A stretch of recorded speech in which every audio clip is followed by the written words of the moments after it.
Selon ce qui a été rapporté par Al Jazeera, le président turc Erdogan a déclaré que l'accord de la Mecque avait envoyé un message important au monde. L'accord de la Mecque prévoit que les pays signataires agissent de manière unifiée si l'un d'eux est soumis à une agression extérieure. J'ai une question là-dessus, mais laissez-moi lire la suite. L'accord permet à d'autres pays de le rejoindre à l'avenir, et la participation de l'Égypte est possible. Donc, la première partie dit en substance qu'une attaque contre l'un est une attaque contre tous. Cela ne s'applique pas au Yémen, c'est bien ça? That doesn't apply to Yemen. Correct. The Yemen. And does it apply to Iran? I don't think so. Et est-ce que ça s'applique à l'Iran? Probably not. Je ne pense pas. I mean, this is a meaningless. Est-ce que ça s'applique à la Russie? Probablement pas. Enfin, cet accord ne veut rien dire. C'est ça au fond, c'est du théâtre. Je n'y vois vraiment rien de concret, à part que, vous savez, la Turquie a désormais sur le papier une relation avec le Pakistan, qui possède l'arme nucléaire. Donc on peut dire, hey, j'ai un ami qui a des relations, il a quelques bombes nucléaires, alors ne venez pas m'embêter. C'est peut-être leur état d'esprit aujourd'hui. Cela dit, personne ne peut nier que les Turcs ont une armée efficace, tout à fait capable de défendre la Turquie. Mais ils ne sont pas vraiment bons pour projeter leurs forces, envoyer des soldats turcs à l'étranger. Et c'est la même chose pour les Pakistanais. On l'a vu. Cela fait plus de 30 ans, mais lors de toute l'affaire Black Hawk Down en Somalie, ils attendaient que les troupes pakistanaises se déploient. Et, vous savez, à l'époque aussi, elles se sont révélées pratiquement inutiles. They turned to be virtually useless back then too.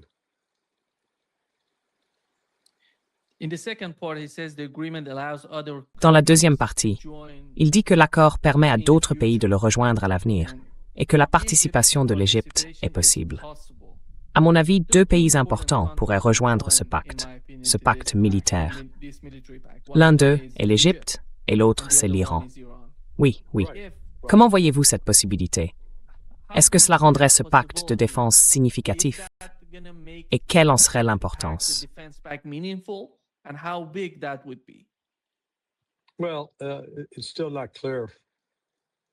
Eh bien, ce n'est toujours pas clair. C'est comme essayer de construire un bâtiment, sauf qu'on ne travaille pas avec des pièces de Lego de couleurs différentes. Là, c'est un mélange. Certains ont des Lego, d'autres des blocs de bois classiques, d'autres encore des pièces de puzzle en plastique. Rien ne s'emboîte naturellement, à part le fait qu'ils professent tous la foi musulmane. Franchement, il leur faudra encore des années avant de pouvoir faire quoi que ce soit ensemble sur le plan des opérations conjointes. Ils n'ont pas les mêmes normes d'entraînement. Ils n'ont pas le même équipement. Je ne suis même pas sûr qu'ils aient essayé d'harmoniser leurs moyens de communication ou d'utiliser les mêmes équipements. Alors comment pourraient-ils se parler et se coordonner? Donc, comme je l'ai dit, c'est davantage du théâtre, du cirque, plutôt que quelque chose qui représente réellement une nouvelle forme de sécurité régionale dans le Golfe Persique. Je sais que c'est ce qu'ils voudraient, mais ils en sont encore à des années.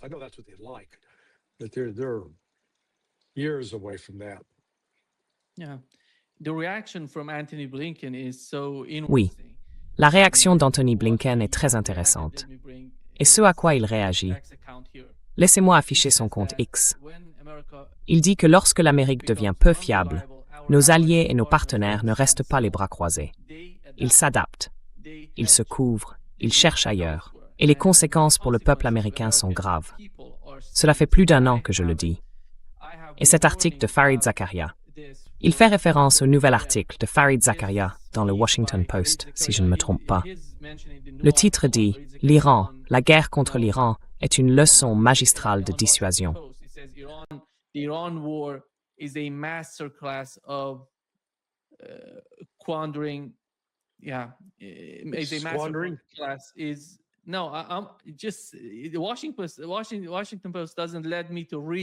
Le Washington Post ne me laisse pas lire, parce que tout va sortir et que je ne suis pas abonné à leur site. La guerre contre l'Iran est une leçon magistrale de gaspillage de la part d'une superpuissance. Ils ne me laissent pas lire la suite. Je ne sais pas ce qui se passe avec le site. et c'est un article de Fareed Zakaria. En gros, il explique que Donald Trump détruit la légitimité de la domination des États-Unis en Asie occidentale avec cette guerre. Et il semble que, aux yeux de gens comme Anthony Blinken, ce soit un problème sérieux en ce moment. Ces pays qui se regroupent d'un côté, on dit que ce n'est pas si grave. Mais aux yeux de l'establishment, et je considère Anthony Blinken comme l'un de ses membres les plus importants, quand il parle comme ça veut dire quelque chose. And when he talks this way, it means something. Did you find it? Oui, vous l'avez trouvé? Je le cherche pour vous en ce moment même. Ah, le voilà. La guerre contre l'Iran est une véritable leçon de gaspillage de la crédibilité d'une superpuissance. Oui, voyons voir. Vous connaissez le type qui a écrit cet article? Oui. Fareed Zakaria? Oui. Yeah. Oui, il est américain si je ne me trompe pas, pakistanais. Il est d'origine pakistanaise. Pakistani origin.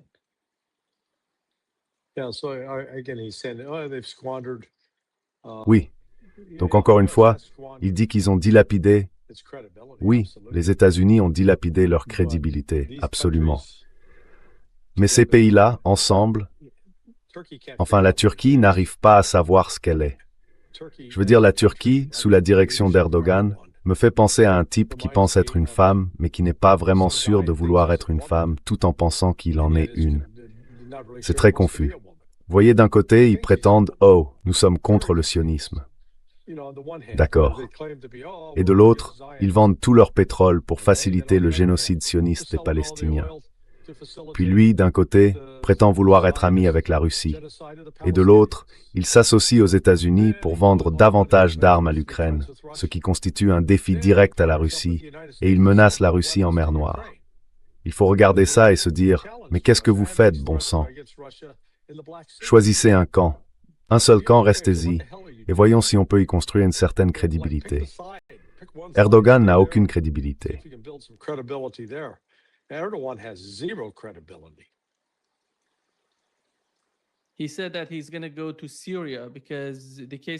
Il a dit qu'il allait se rendre en Syrie, parce que le cas de la Syrie est très important pour eux. Et il essaie de tout faire pour soutenir sa stabilité. Alors, Larry, à quel point le cas de la Syrie est-il sérieux pour la Turquie? Est-ce la même chose qu'au Liban? Parce qu'avant que la guerre ne s'intensifie, il disait que si Israël attaquait le Hezbollah, ils aideraient le Hezbollah. Ils n'ont rien fait. Je parle de la Turquie. La Turquie n'a rien fait. Et maintenant, il parle de la Syrie. La Syrie, c'est en quelque sorte différent. À vos yeux, en quoi est-ce différent quand il tient un discours si ferme? Nous allons les aider. Nous allons, vous savez, aider le gouvernement là-bas à se défendre. Help the government there to defend itself.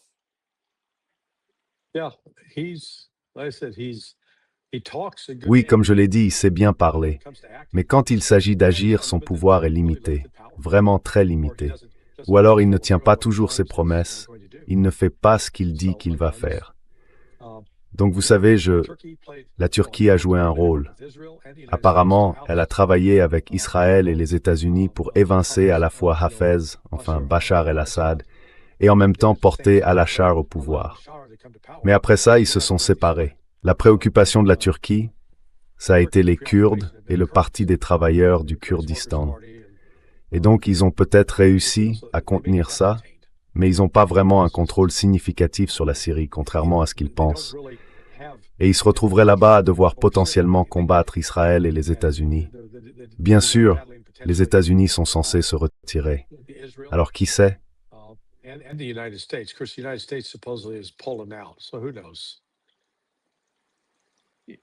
Est-ce que cela signifie qu'ils vont laisser le peuple kurde tranquille? Oh non, mon Dieu, non. Ils ne laisseront jamais les Kurdes tranquilles.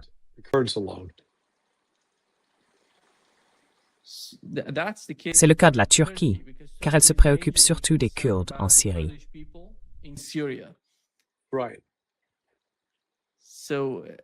C'est ça, enfin, c'est ce qu'ils disent. Mais vous savez, il y a une importante présence turque en Turquie, Enfin, je veux dire une présence kurde en Turquie. Donc, Yeah. But within Turkey is different. Mais en Turquie même, c'est différent de l'extérieur du pays. Ils peuvent déstabiliser la situation à l'intérieur de la Turquie. C'est la même chose pour l'Iran, parce que je comprends tout à fait que la Turquie ait les mêmes préoccupations que l'Iran vis-à-vis des populations kurdes à ses frontières, hors du pays, du côté irakien.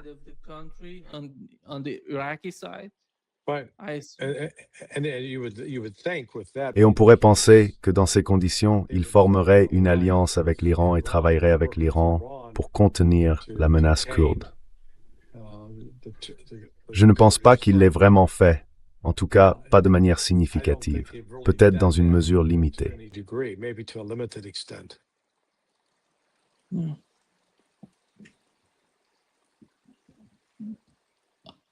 Here is, Larry, what was reported on Washington Post. Voilà, Larry, ce que rapporte le Washington Post.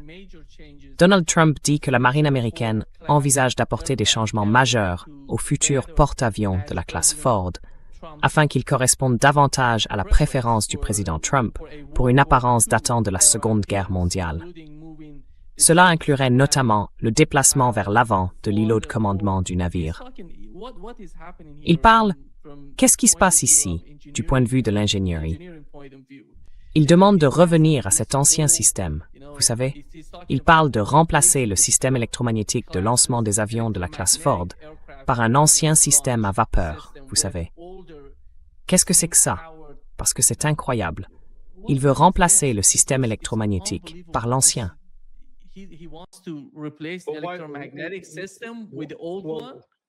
Eh bien, pourquoi dites-vous que c'est Equal? Parce que l'ancien ne...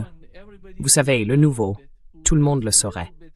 Quiconque s'y connaît un peu en ingénierie sait que l'électromagnétique est bien plus efficace et meilleur que le genre de système à vapeur qu'il veut.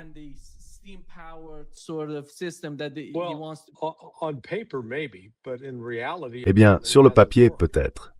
Mais en réalité, apparemment, ça n'a pas marché. Des membres du personnel sur les ponts des porte-avions se sont plaints des nouveaux systèmes électromagnétiques en disant qu'ils ne fonctionnent pas. Le problème de Trump, c'est qu'il pense qu'il suffit de rédiger un décret, d'annuler l'électromagnétique et de dire « d'accord, revenez à l'ancien système à vapeur ». Sauf que les navires en cours de construction étaient spécialement conçus pour fonctionner avec le système électromagnétique. Et ce n'est pas juste, ce n'est pas du prêt à brancher. On ne retire pas l'un pour brancher l'autre, et c'est tout. Non, c'est un vrai problème. En substance, il faut encore redessiner le navire, ce qui ajoute littéralement des milliards de dollars au développement.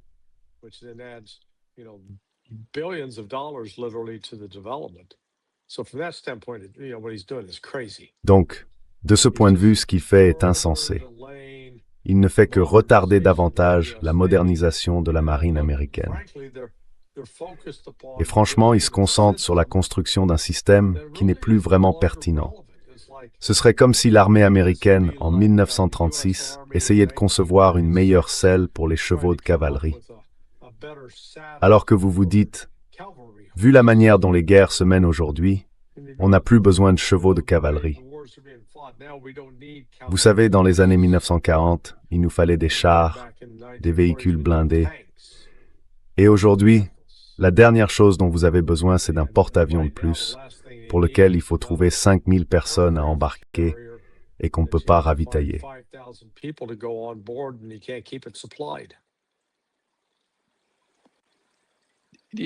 Vous avez vu la niée d'histoire et tout ça sur le bord de l'Abraham Lincoln?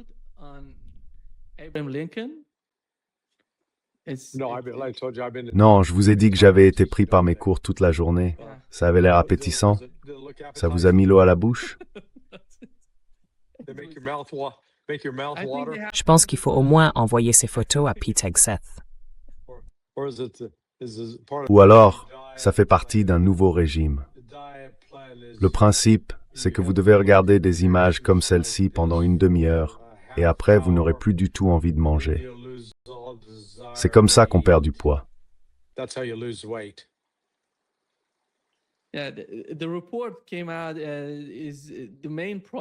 Le rapport est sorti.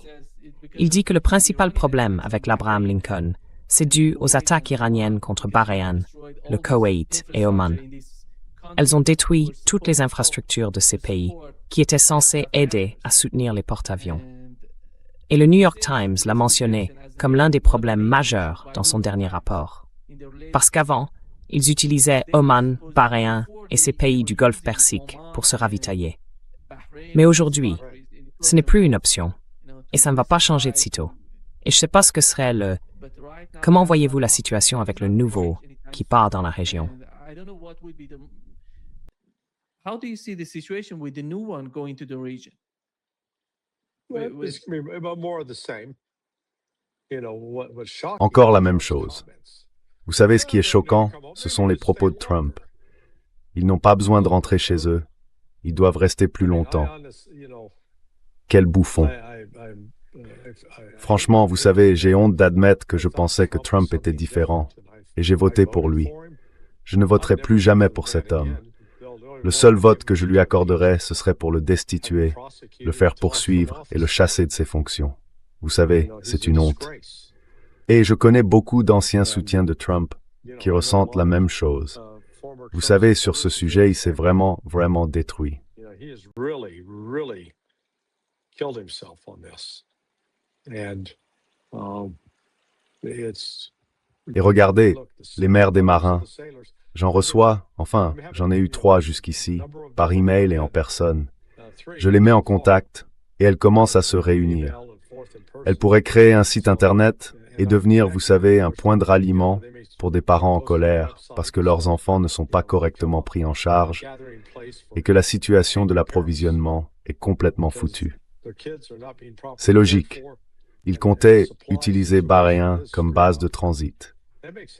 On fait entrer et sortir les navires.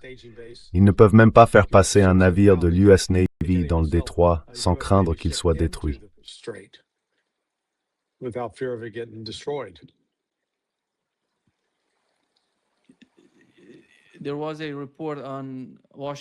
Il y a eu un article dans le Washington Post. Il dit que la frustration envers Washington grandit chez les alliés des États-Unis dans la région, dans le Golfe Persique. Il parle essentiellement de l'Arabie saoudite, des Émirats arabes unis, du Qatar, du Koweït et de Bahreïn. Il dit qu'ils sont tous unis dans leur frustration après des mois d'attaques de missiles et de drones iraniens et de leurs groupes affiliés. Et il se demande s'il vaut encore la peine de continuer à accueillir d'importantes installations militaires américaines. Je pense que c'est le combat. C'est l'un des grands enjeux pour Donald Trump, convaincre ces pays de, vous savez, au moins. Parce que, d'après ce que je comprends, ce sont eux qui paient tout pour ces bases. Je l'ai entendu de l'ancien ministre de la Défense du Qatar. Il a dit que lorsqu'ils ont construit la base aérienne au Qatar, elle n'était pas censée être aussi grande. Il a dit que plus tard, pendant la construction, ils ont appris qu'elle serait immense. Ils ont demandé « Qu'est-ce que c'est que ça ?» Et puis, vous savez, ils ont accepté. Oui, Pourquoi est-ce que vous remettez ça en question?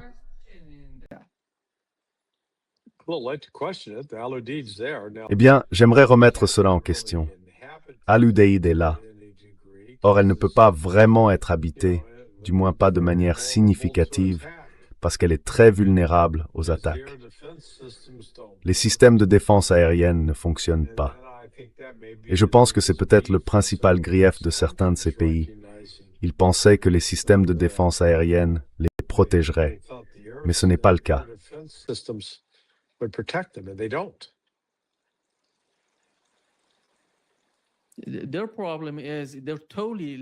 Leur problème, Larry, c'est qu'ils dépendent totalement des États-Unis pour les armes, le renseignement, la sécurité, absolument tout. Et comment ça va-t-il se passer? Voyez-vous dans ces pays des capacités permettant de remplacer cela s'ils décident de ne pas poursuivre leur coopération avec les États-Unis ou de la réduire?